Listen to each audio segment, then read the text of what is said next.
Everybody,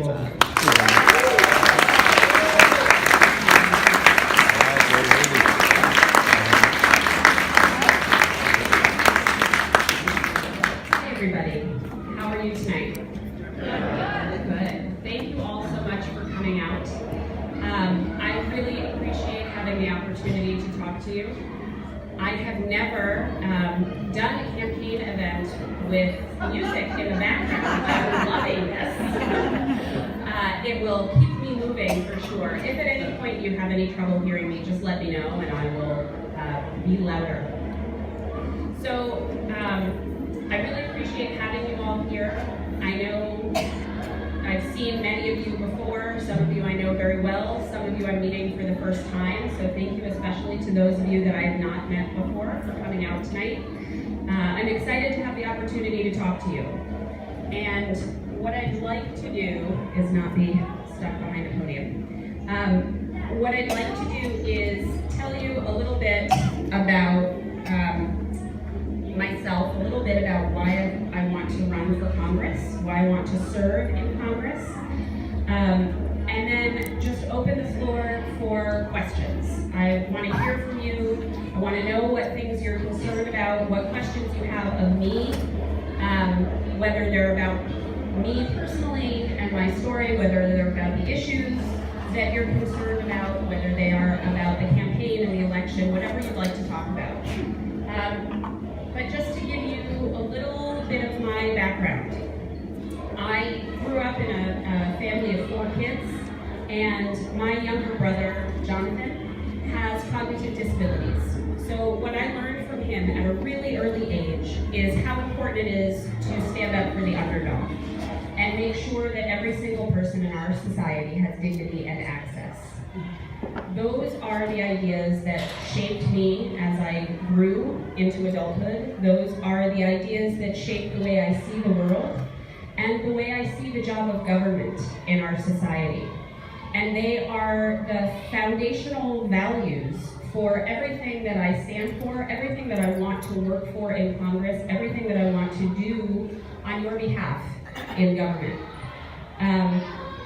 When I graduated from college, I went to work at a nonprofit organization that provides supports to adults with cognitive disabilities so they can live independently in the community. And when I started there, I was a teacher, then I became the director of education. I worked in management of this organization.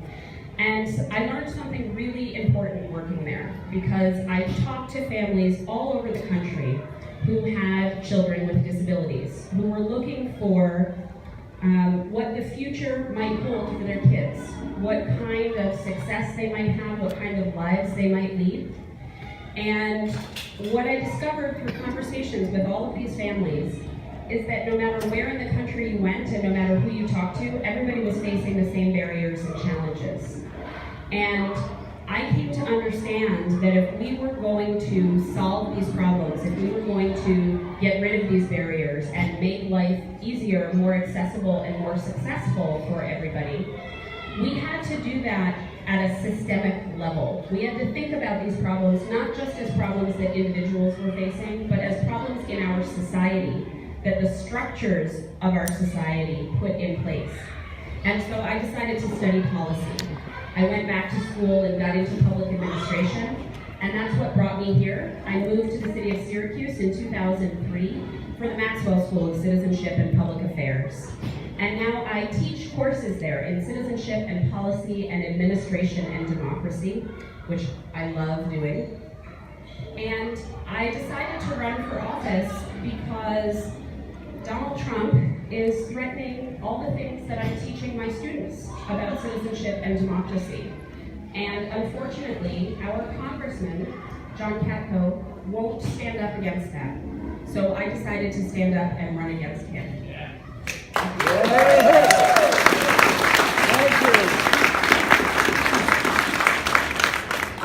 And what I'm working for in this campaign and what I want to work for in Washington are all the things that I hear from you and the thousands and thousands and thousands of people like you all across the district that I talk to. They are things that I think exemplify Central New York's values.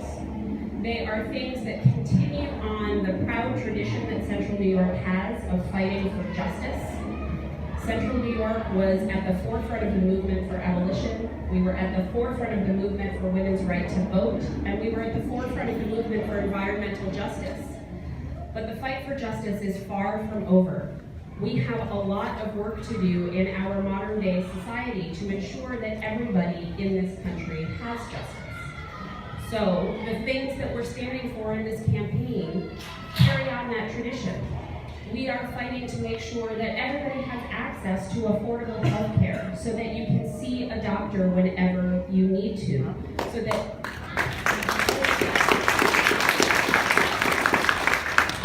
nobody has to choose between buying food and buying medicine, because no person in the world, never mind in the United States of America, should face a choice like that.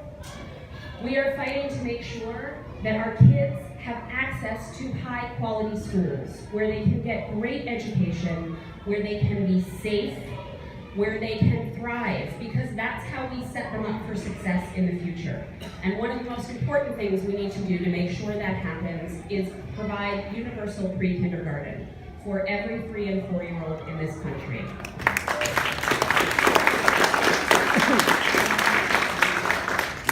We know that pre-K has a long-term impact on a child's academic success. It is an effective way to level the playing field and give every child a good chance at success in school, which sets them up for success later in life. We also need to work on our criminal justice system.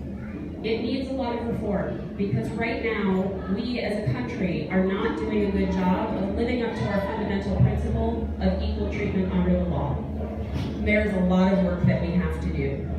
A couple of the things that I have been talking about, I want to make sure that we are providing adequate services to the people who are in prison, mental health care and job training services, so that when people come out of prison, they are able to successfully reintegrate into their lives, into our communities, and not end up back in prison.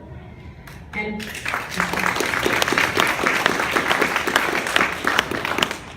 I also want us to look at our system of cash bail and fines and fees. We need to reform that system. It has the effect of punishing people for being poor. Two people who are charged with the same crime, who are waiting for trial. One person can afford bail, and so he gets to go home and be with his family. Another person in the same circumstance who can't afford bail stays in jail until trial.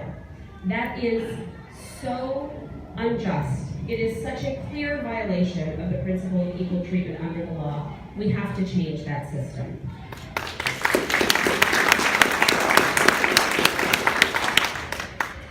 We also need to work on protecting our environment. Our current congressman has voted in lockstep with his party to roll back all of the environmental protections that the Obama administration put in place. We have to put those protections back. We have a spectacularly beautiful part of the country that we live in. Our lakes and our farms and our forests and our parks. We have to protect those things. And I think that in addition to reestablishing the protections we've lost, what we need to do locally is invest in a regional green economy. I think that will move us closer to the goal of 100% renewable energy, which we need for environmental reasons. But also, but what's just as important about investing in a green economy is that it's a way to revitalize our regional economy here. Green technology and green industry is the next phase of economic development for our country and for the world. And we need to be in the front door. We need to be at the beginning of that, making smart investments in manufacturing of green technology, because that is a way that we can bring good paying jobs to our region for people of all education levels. And when we talk about economic development, we have to be focused not just on bringing jobs, but bringing jobs that pay well. Because it's unacceptable for somebody who works hard and works full time to live in poverty in this country, and yet we see so much of that. So we have to focus on living wage jobs, and I think green industry is the way to do that here. And As I said, all of these things are things that I think reflect the values of Central New York. They are things that people all across our community have been asking for, things that people have been calling our congressman and writing our congressman about. They are the things that I hear about everywhere I go. And my intention is to stand as strongly and firmly as I possibly can, which if you ask my mother or anybody who has known me my whole life, I'm about as stubborn and loud as they come. And I want to go to Washington. I want to take these values, take these ideas, and fight on your behalf in Washington to make sure that Central New York is as strong, as prosperous, and as healthy as it can possibly be. So I will take this opportunity to thank you again for coming out tonight, and I really look forward to hearing your questions. You're gonna raise your hand, and then a staffer will come and find you and bring the microphone to you. We ask that you adhere to these 4 simple ground rules just for the sake of time. We want to maximize the number of people who get to ask questions, so just be courteous to everyone around you. Try and keep your questions brief. Questions have to be 30 seconds or less. So if you can think of like the meat of your question, if it's a long-ended one, try and get to the meat. 3, please ask questions rather than give statements. Everyone likes to give their spiel. And by all means, that spiel is warranted, but just for the sake of time, and we want everyone to have a chance to have their voice heard. And last, each person gets 1 question per turn. We're going to keep it pretty simple. Another thing is, if you have a question, but you're like shy and you don't want to ask your question, there are cards going around, so if you raise your hand and get a staffer's attention, we'll get a card to you, and you can fill that out, and then someone will ask it for you. I think I've cleared up pretty much everything, so we're going to go ahead and get started. Does anyone have any questions? All at once, yeah. All right, we'll go down the room.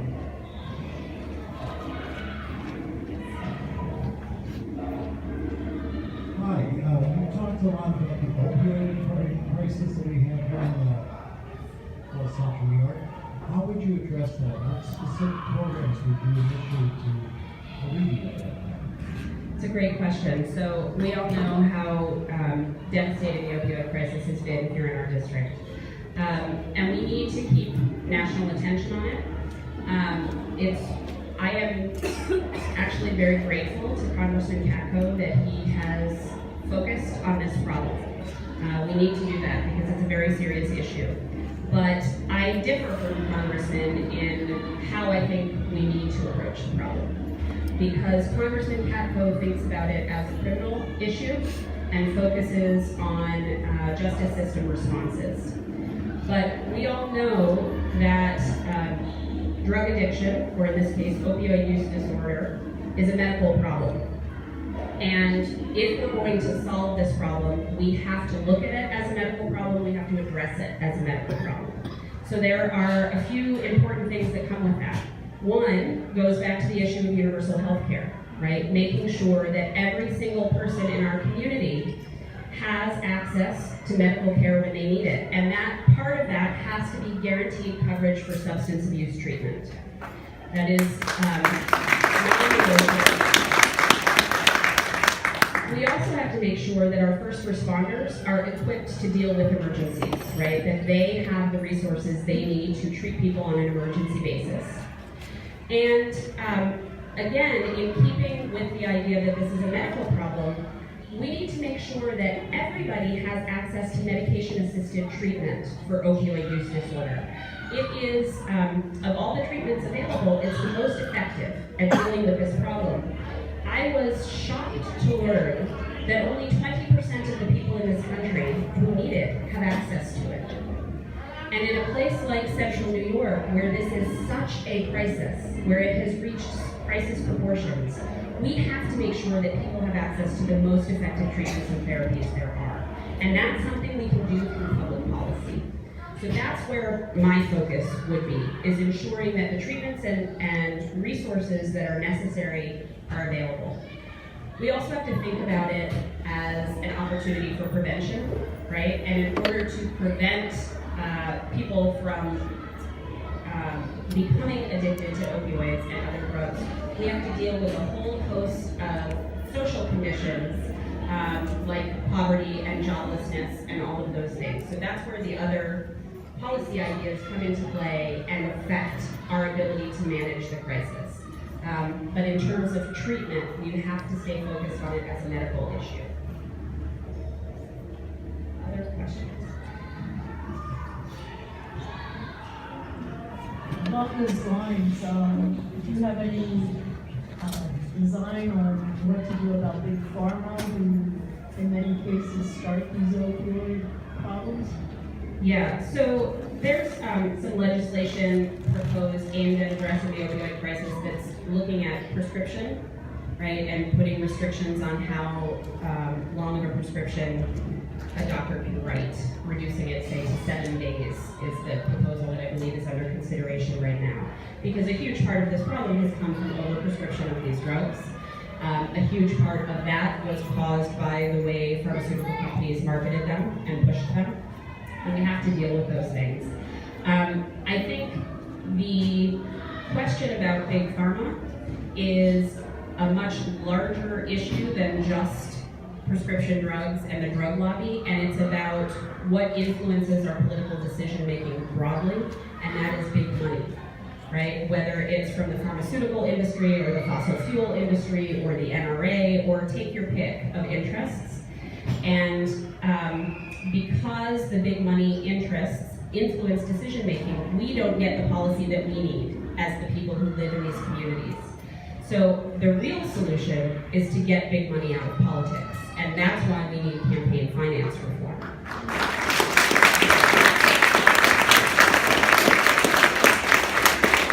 Because until we do that, we're not going to be able to get away from the influence that you're talking about. So for me, when I look at the job in Congress and what would I do on day one, besides surround myself with really amazing staff, the answer is work on campaign finance reform legislation. I think that has to be the number one legislative priority, because if we pass campaign finance legislation, then we can attack all these other problems that everybody's concerned about, and we actually have a fair shot at getting something done. But getting money out of politics has to be job number one.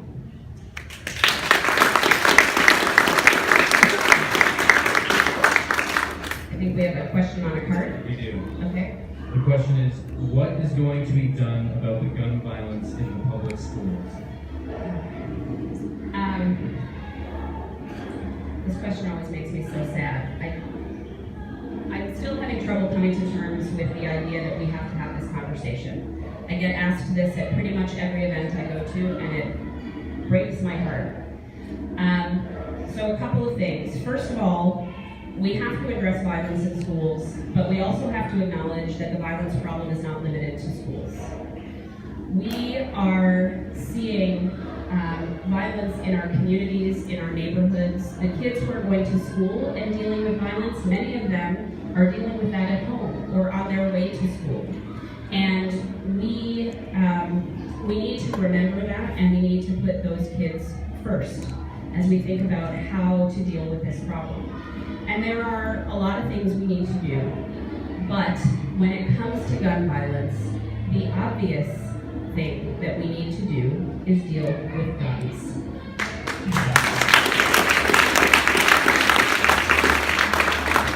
We cannot allow people to tell us that there is a solution to the problem of gun violence that doesn't include addressing the availability of guns.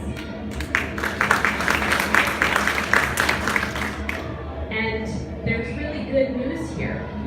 If you turn on the TV and you listen to politicians and elected officials talking, they will tell you this is very controversial. We can't do anything about gun policy. We can't pass common sense gun safety measures because it's a very controversial issue. Guess what? That's not true. We know from research, from public opinion polling, that 97% of Americans want universal background checks. 97%!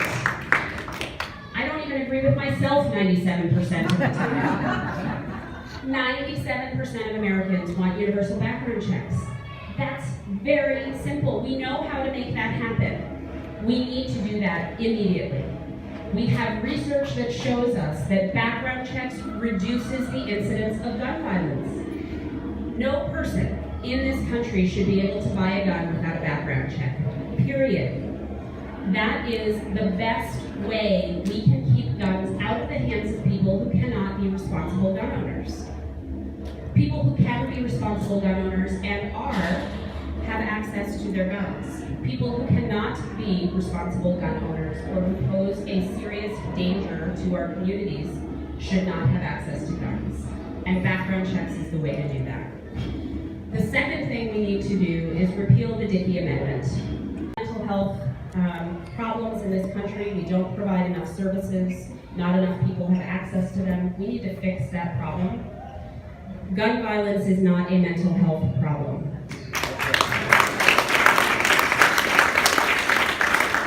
And every time we say that it is, every time we insist that that is the cause of gun violence, we do two disservices. One, we get ourselves further away from actually solving the problem of gun violence. And two, we further stigmatize people with mental illness and make it harder for them to get treatment. And that is the opposite of what anybody who is truly advocating for mental health care is after. We need to make those services accessible and abundant and get rid of the stigma so anybody who needs to access those services can. The fact of the matter is, people with mental illness are far more likely to perpetrate violence against themselves.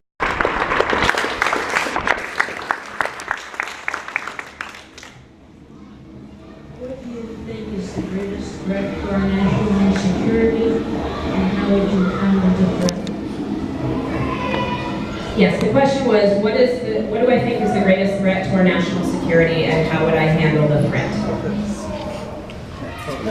It's so hard for me not to be glib in that answer because I think the greatest threat to our national security right now is sitting in the Oval Office.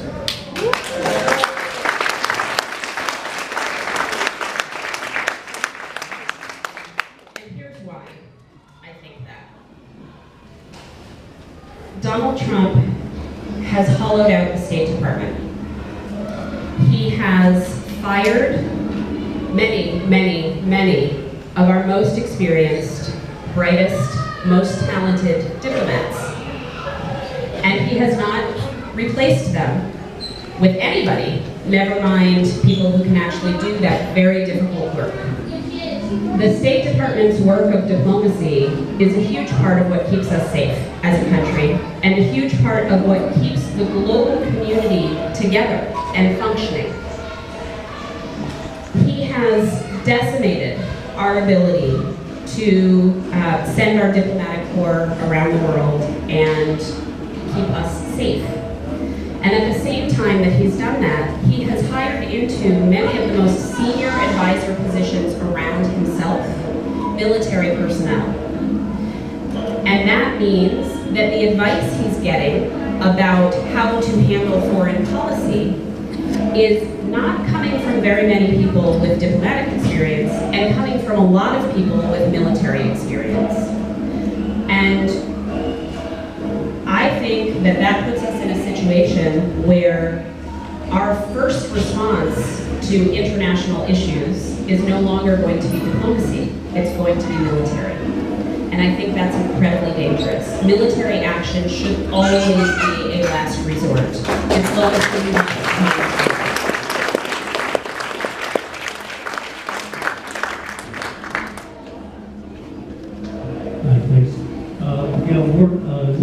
Margaret is a hero to most of us, and she always has the right things to say, and she's so sharp, the whole thing.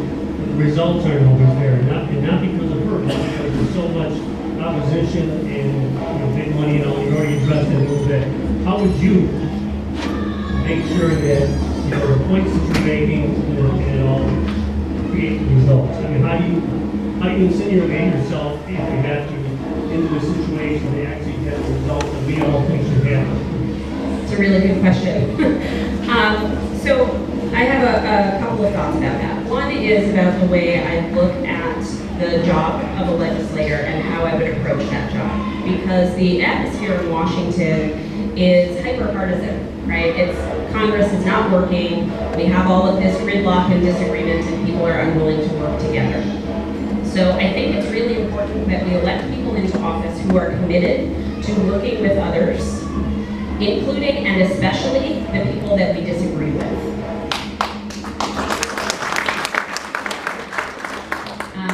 And I think a really important technique for doing that, a way to approach those difficult conversations, is to come to the conversation focused on the things that we do agree on. Because I think we agree on a lot more than we believe that we do.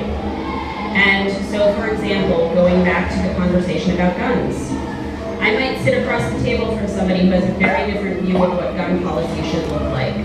But I can't imagine that we would disagree about the idea that we want our kids to be safe every day. So if we start from that point of agreement, it gives us an opportunity to build a little bit of trust and respect. And that way, when we do get to the point of disagreement, the conversation doesn't have to fall apart because we have that foundation of trust and respect. So that's the first thing that I would say. The second thing is that we have to be constantly working towards our big goals, right? So in campaign finance reform is a perfect example.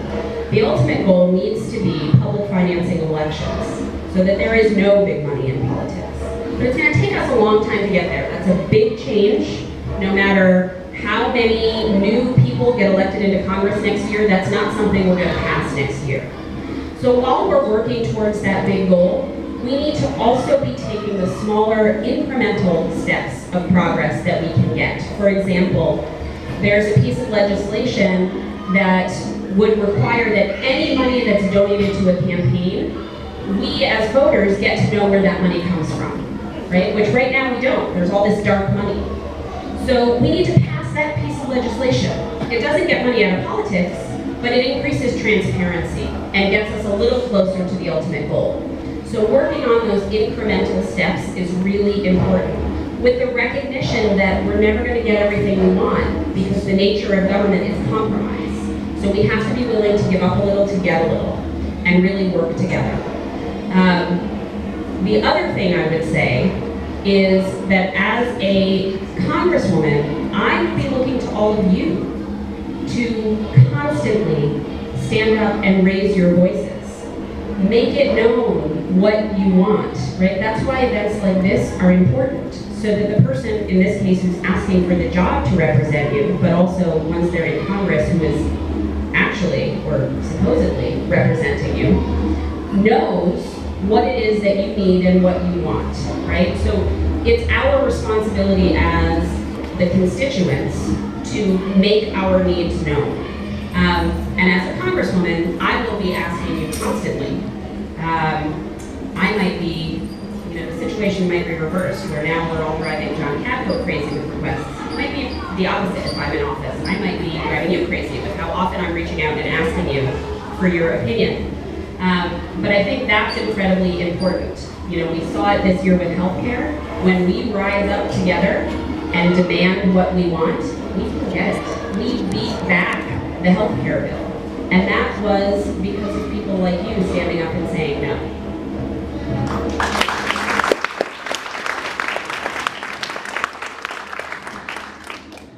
The city of Syracuse has a shameful poverty rate. What plan do you have to lower our poverty rate? This is a huge problem, and it's a very complicated problem. It has a lot of causes. There are a lot of things that contribute to poverty.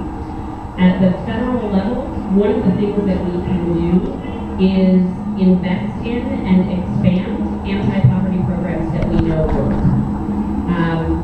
There is a bill co-sponsored by Barbara Lee from California called Pathways Out of Poverty. And the purpose of that bill is to do just that. It is to invest in the anti-poverty programs that we know work. It's to increase Section 8 housing vouchers. It's to increase Jobs Plus programs to help people get training for the jobs that are available and then get connected with those jobs. Those are the kinds of things we need to be focused on. What we're seeing happen right now at the federal level, which is terrible, in this rescission plan that Donald Trump put forth, where he wants to eliminate a lot of the spending that was passed in this year's budget bill. Included in the cuts, he has proposed $7 billion in cuts to CHIP, Children's Health Insurance. $7 billion in cuts. $800 million in cuts to Medicaid and Medicare, right? These are the programs that help families who are living in poverty. He has also proposed cutting $40 million from the Housing and Urban Development's Capital Fund, which pays for things like improvements in public housing and the Jobs Plus program. So we have a twofold job here. We have to stop the cuts from happening, and then we have to invest more in the programs that we know work.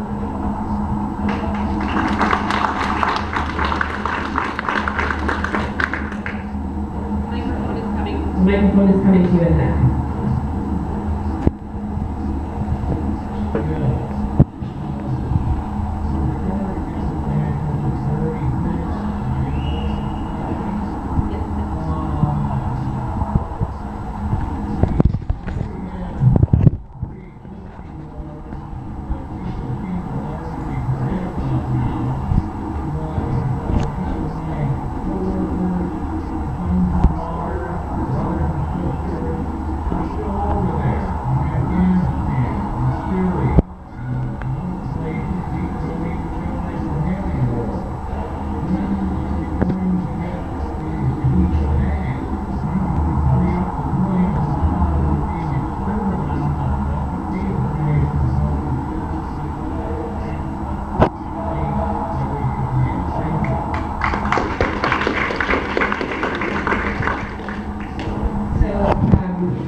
Ideally, if I could wave a magic wand and end all the wars tomorrow, I would do that. Obviously, I can't do that. But I think this goes back to the earlier point about making sure that our first approach to problems of the world is diplomatic, right? And I would add to diplomatic humanitarian. We should be intervening in places around the world that are facing desperate circumstances in ways that help, not ways that make the situations worse, and that put our own men and women in harm's way. I want to see us bring an end to the conflicts that exist. I think that is a very complicated process because of what we have done, what we are doing currently, and we have seen in the past that we can't sort of withdraw overnight and without careful planning, because what we leave behind may be even worse than what we are doing now. So I think we have to work towards the goal of ending the conflicts, but we have to do it responsibly. We can't abandon the people that we are supposedly trying to help, right? The other piece of this that I would say is that as we bring people home, whether it's because we are ending conflict or because they have finished their service in that conflict, we have to make sure that we are doing right by them when they are here. And this is particularly important, again, going back to the issue of healthcare and mental health care, because what we didn't recognize as a country for a long time, and now we know for sure, but we are sort of publicly recognizing it a lot more, is that people who serve in conflict are constantly exposed to trauma that has lasting effects on them. And we have to make sure that we're providing appropriate care when they come back, and that we are helping them reintegrate into our communities here successfully. finding employment, finding housing, all of the things that they need to successfully re-enter.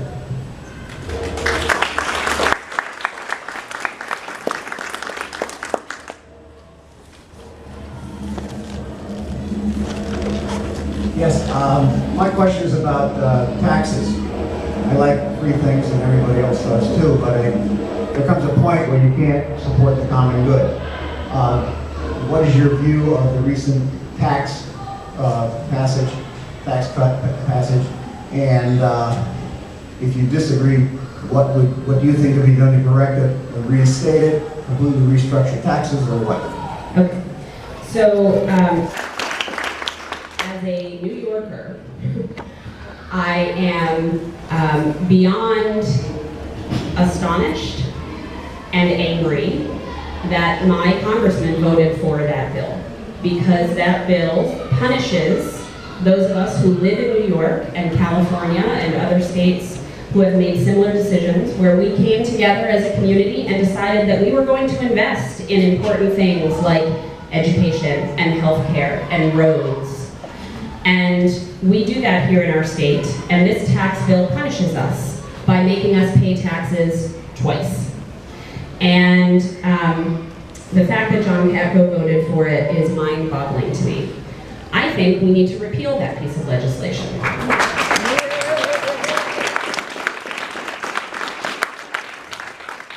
I will say, after listening to the GOP for the last 7 years, I never thought the word repeal would come out of my mouth, but there it is.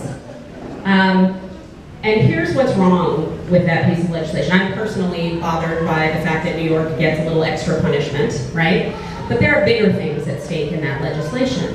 What that tax bill does is it further increases the already existing disparities in our economy.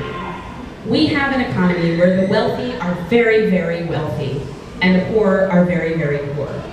And everybody in the middle is moving down the scale, right? And the wealth is getting further and further concentrated among smaller and smaller groups of people. That's, at a point, you have to acknowledge the unjustness of that. And what this tax bill does is it increases those differences. And about 85% of the breaks, the tax breaks, the benefits of this bill go to the people who are already at the tippy top of our economic ladder. And it leaves the other 15-ish% of the benefits for everybody else, right? And over time, it makes the benefits for the wealthiest permanent, and it makes the benefits for the rest of us smaller and smaller and smaller until they disappear. Obviously, that is not what good tax law should be doing in this country. What good tax law should be doing is putting all of us first. It should be putting families who are working hard and struggling first. It should be putting the middle class first. It should be putting seniors and people with disabilities and children first. And we cannot afford, we added $1.5 trillion to our national debt with this bill so that we could give gifts to people who already have millions and billions of dollars. It's so backwards. So we need to just get rid of that law. And we need to make sure that the wealthiest in this country are paying their fair share so that we can have programs that support the people who are working really, really hard and struggling to make ends meet.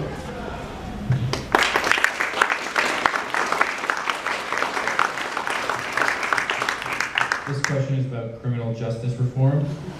The two issues you mentioned, bail reform and rehabilitation, work training and mental health, are important but seem to be state-level issues.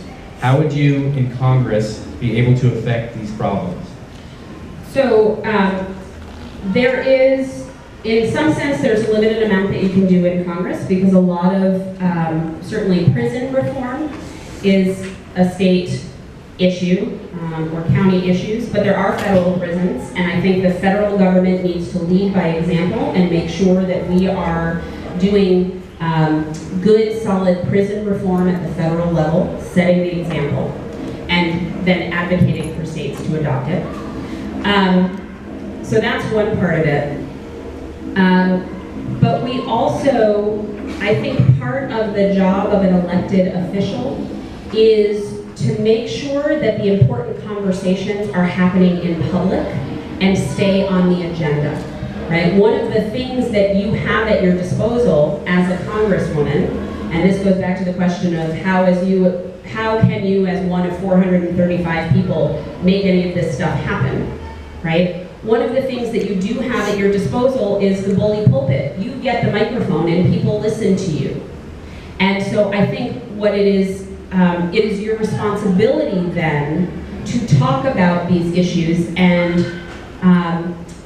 talk about them with truth and honesty, so that we're talking about the fact that we have a mass incarceration problem in this country, and we need to address that. We need to get rid of mandatory minimums for drugs, which, by the way, is something we can do at the federal level. We have to do prison reform, but we also have to stop putting so many people in prison. And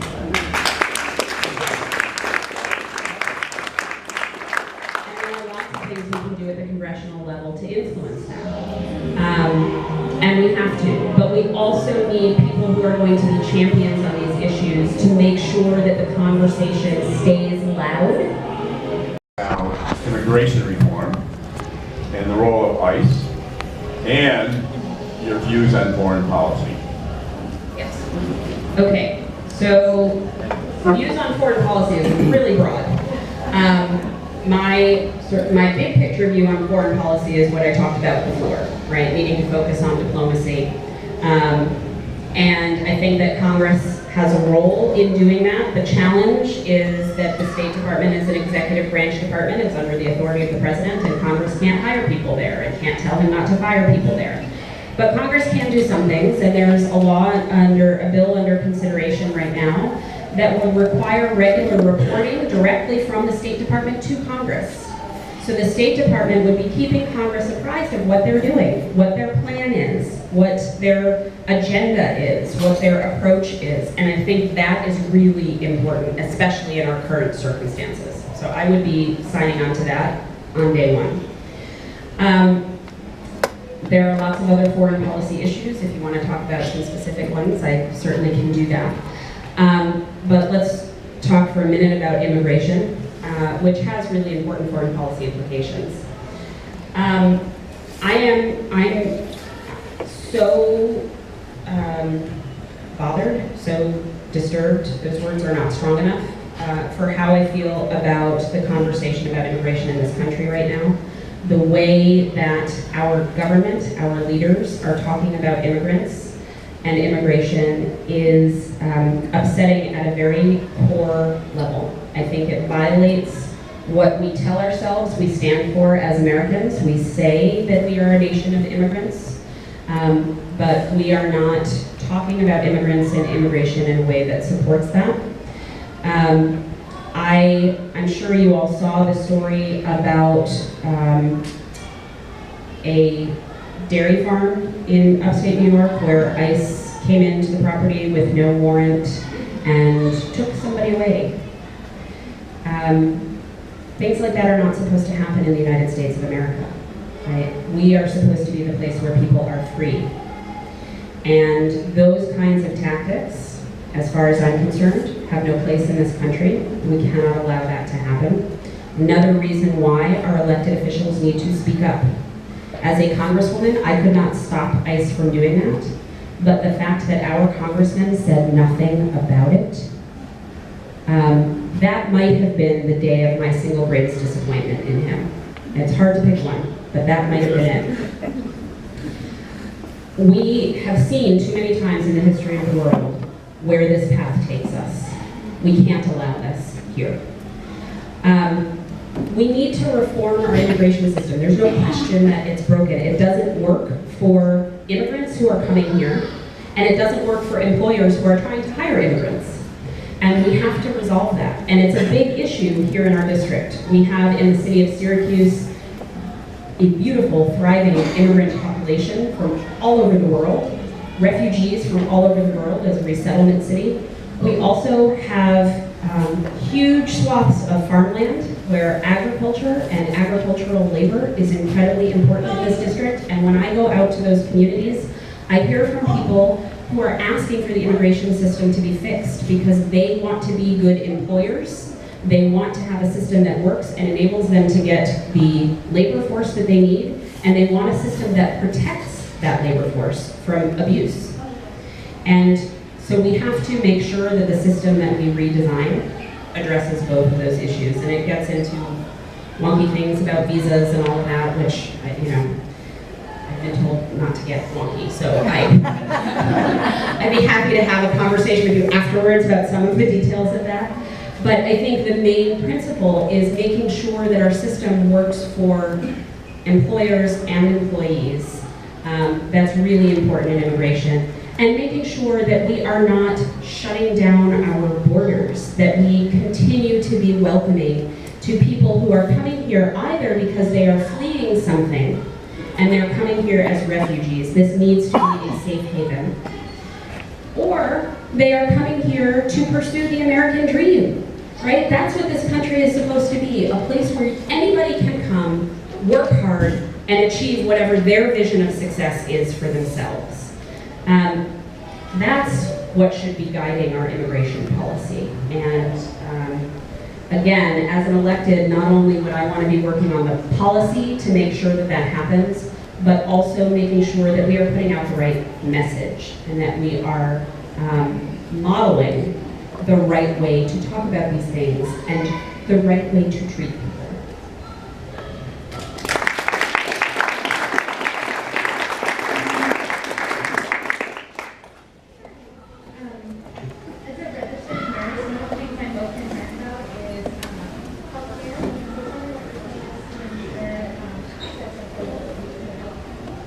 Great question.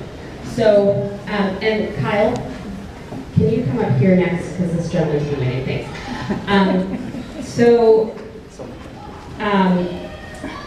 We need universal health care, right, which is a term that doesn't really mean anything except everybody needs it.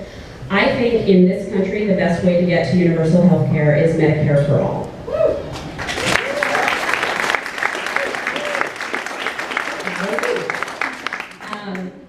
And here's why I think that. We have a Medicare system that works really well. It covers a lot of people, it gives good coverage, and it's incredibly efficient. Only 2% of the cost goes to administration. The rest of it goes to care.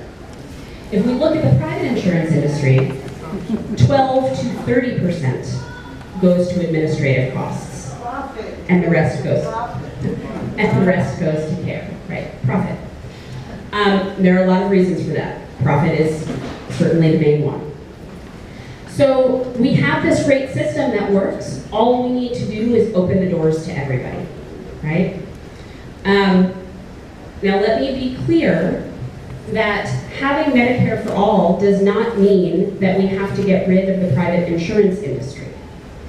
There is still a role for private insurance. There is now in Medicare, right? If you want more than what Medicare offers you, you still have a private insurance market to go purchase whatever you want.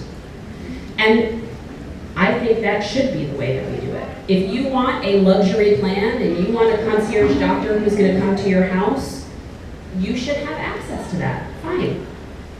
But Medicare for all guarantees that every single person has access to adequate care, so that nobody has to make those choices like, do I go to the doctor or do I pay my electricity bill, right? How sick does my kid have to be before I go see the doctor?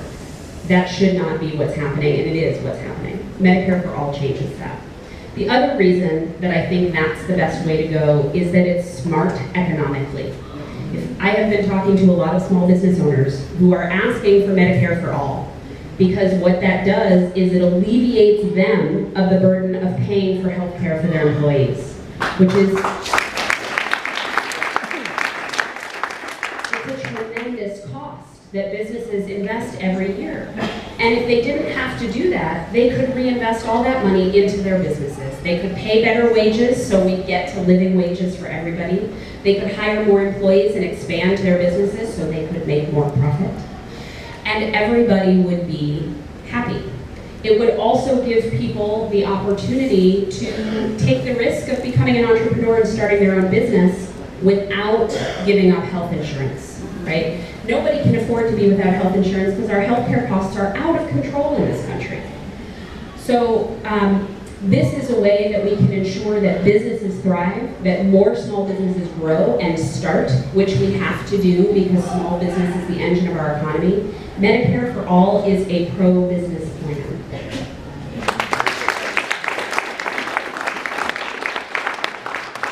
We have time for 2 more questions. Hi. Thank you very much for holding this. This is awesome. I'm a student and I'm going to college next year. It's going to be my first year. I'm going to be a freshman at SUNY Oswego. And I was there very thankful when Governor Cuomo passed the Excelsior Scholarship Program in a bill. And I want to know what you think about that and if that's something that you think should be put on to a national level through a piece of legislation that you can sponsor. So, I won't go into the specific details of the Excelsior program. I think there's some good things and some bad things about it, but I'll talk about the issue broadly.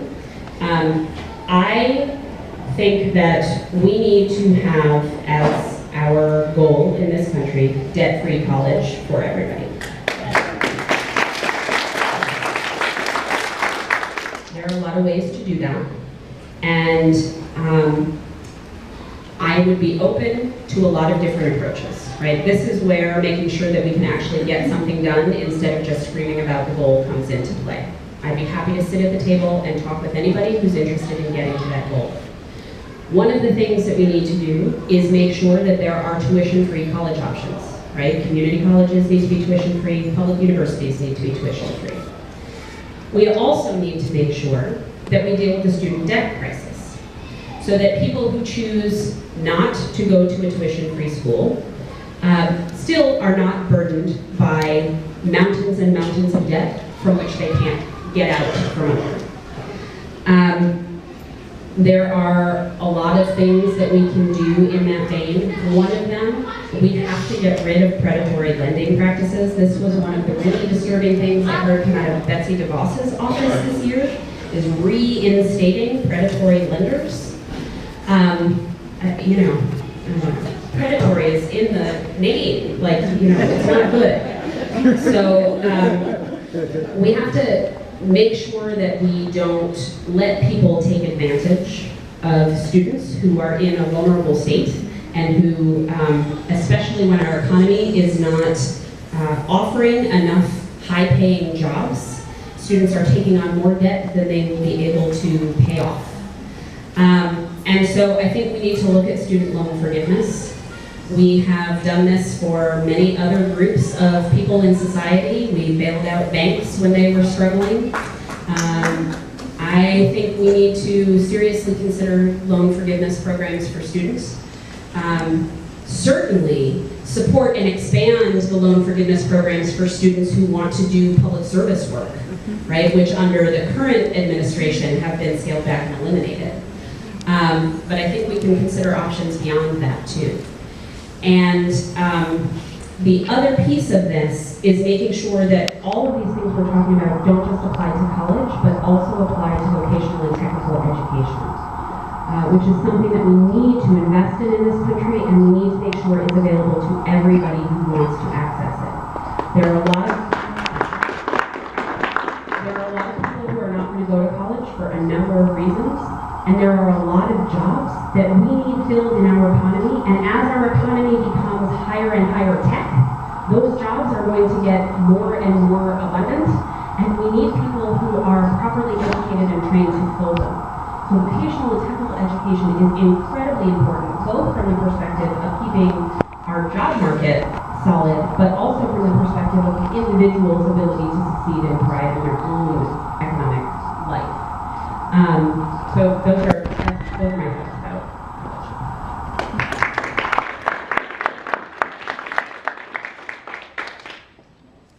And congratulations and good luck. Thank you.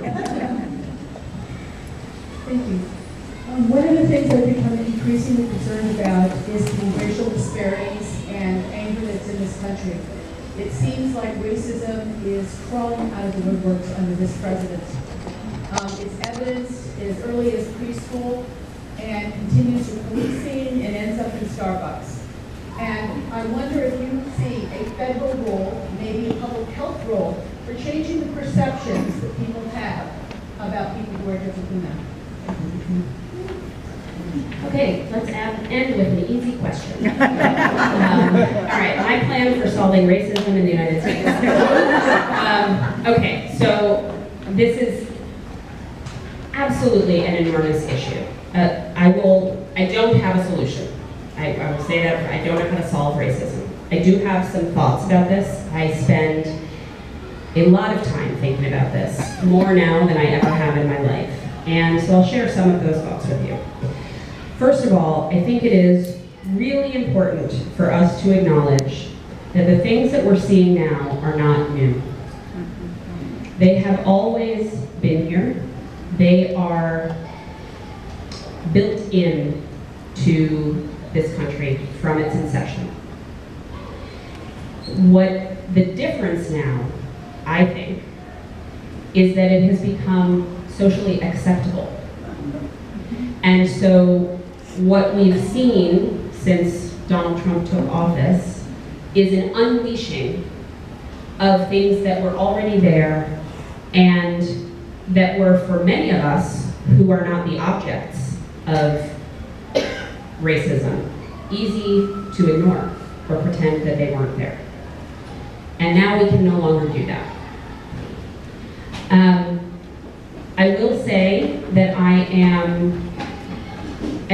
it has been a truly devastating thing for me to come to terms with that.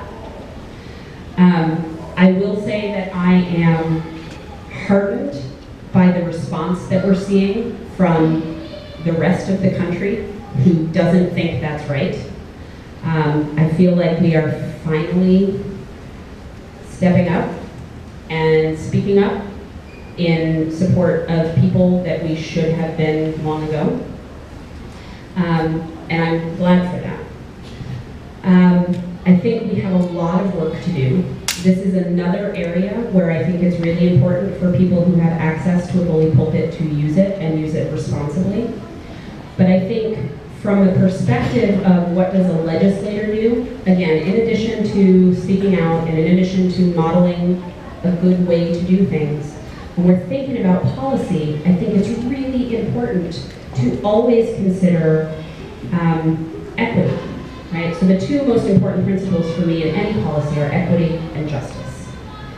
And we have a lot of policies in this country that have inequitable outcomes, right? Where one group of people benefits more than another group of people, or one group of people is punished more than another group of people. And I think that has to be at the top of our list of considerations when we're talking about policy. And that's why I am particularly concerned when I see the things that are coming out of the current administration that I mentioned before, like cutbacks in the money to improve public housing. You can make whatever excuse you want for that, but all you have to do is look at the statistics to know that that is an attack on brown and black communities in this country. It's as simple as that, and that's not acceptable. It's the same thing in our schools. When we look at the schools that are struggling versus the schools that succeed, we can't refuse to acknowledge the racial components of those policies and the structures that are built in. It's why the discussion around I-81 is so important as a local issue. We have opportunities when things like rebuilding or dealing with I-81 come up to try to redress some of the past mistakes, some of the past wrongs. And so we need people who are going to advocate for policy solutions that always keep those things at the forefront. They are not easy political conversations to have. Sometimes they make it harder to get to the goal, right? And so sometimes for strategic reasons, if you want the result, you gotta sort of bite your tongue to get there. I have a really hard time with the bite your tongue part. So I really think it's about keeping the right values at the forefront when you're considering policy solutions, and making sure that that's always part of the conversation, regardless of the arena that we're talking about, regardless of whether it's housing or healthcare or infrastructure or environmental policy. Equity always, always has to be a primary concern.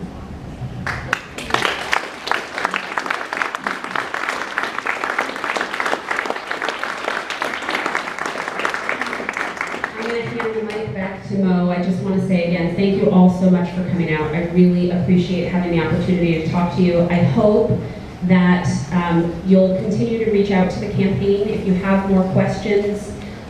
If things come up that you want to hear us talking about, please let me know. And I'm not sure what time it is right now, but I think I'm going to be sticking around for a few more minutes in case anybody has individual questions.